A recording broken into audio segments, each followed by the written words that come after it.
my name is Eric Mandat. I'm the clarinet professor here at Southern Illinois University in Carbondale.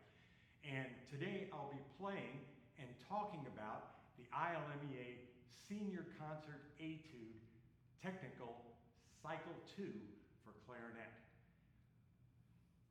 which I composed.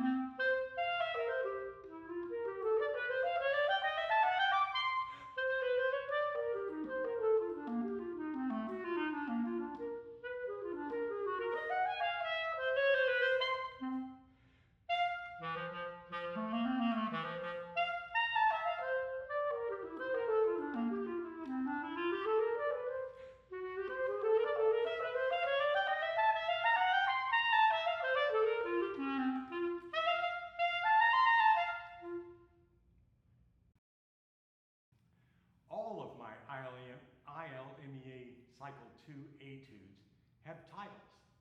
This one is called Uplift. I believe the titles can give performers some insight into the mood and character of the piece and thus inform their musical choices.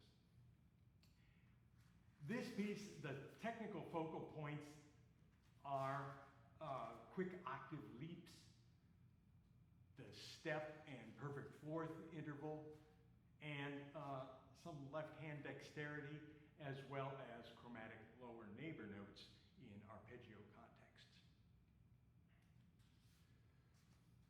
Even though music can move up and down seemingly at random, like in this piece, usually in tonal music there's a longer, more simple linear motion within a phrase.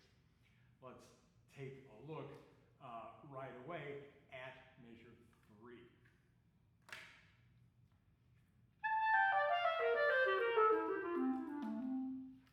Seems to bounce all over the place, but it really is simply two parallel lines .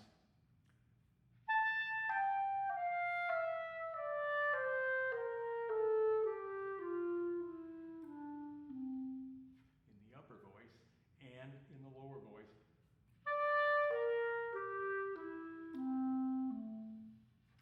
And they just get put together that way. So you want to keep looking in the music for places where the longer range motion is more direct and simpler, and that helps us with our sense of air motion. Also, there are a lot of accents here. I treat accents as energy magnets. So, especially in the middle of phrases. So we want to move our energy toward the accent spots and then dissipate a little bit afterwards. Move towards the accent and then away in measure 2, for example. The large scale form, it's good to practice this always with a metronome, and especially when you're first starting out. Reduce this down to 8th note beats, and then gradually you can move to the dotted quarter beat. But when you're practicing this, you can do it in sections. So it's a good idea to understand where the sections are in the piece and divide them off. So mark these spots. The first section is from measures 1 to 4, and the subsequent section, the B phrase, is measures 5 to 8, and that takes care of the first large section. Then measures 9 through 12 are similar, as you can see, to measures 1 through 4, and measures 13 through 16 are similar to 5 through 8. So that takes care of the second section, 9 through 16. Then the final section is from measure 17 to the end.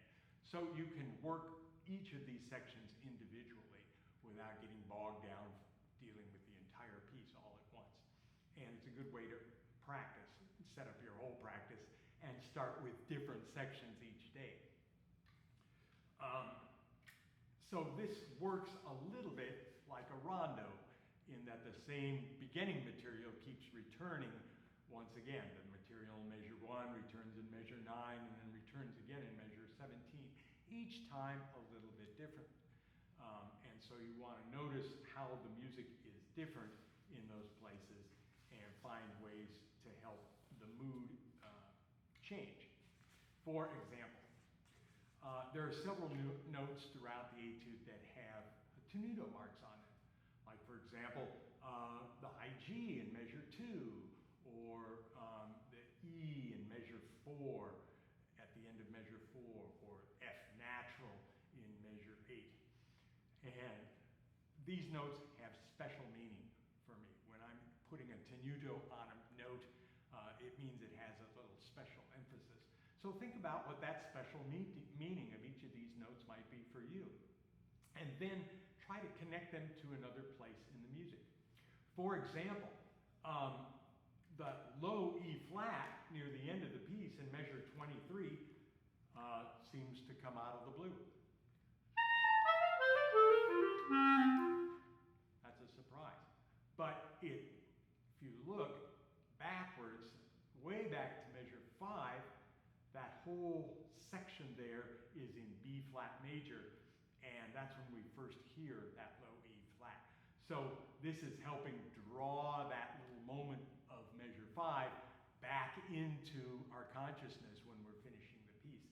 And especially by highlighting the E flat, you can help audiences hear that connection. Look for other connections.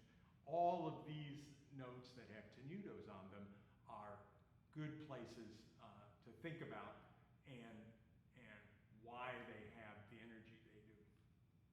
Mostly, you're stretching those notes a little bit and making up the time with the rest of the notes in that beat. So in measure 2, for example, that high G, I'm stretching a little bit and making up the time slightly. Okay? It sounds okay normally, but it's a little special when we highlight the tenuto note. So this is one way you can make the piece your own after doing the basic technical work. All of my ILMEA Cycle 2 etudes have study guides that I've created, and at the junior level, there are also some practice exercises, preliminary exercises. These are all available for me. All you have to do is send me an email to mandat@siu.edu, and I'll send out the study guides for you, and you can learn more about my compositional approach and my thoughts about technical and musical things to think about in each of these etudes. Thank you so much for watching.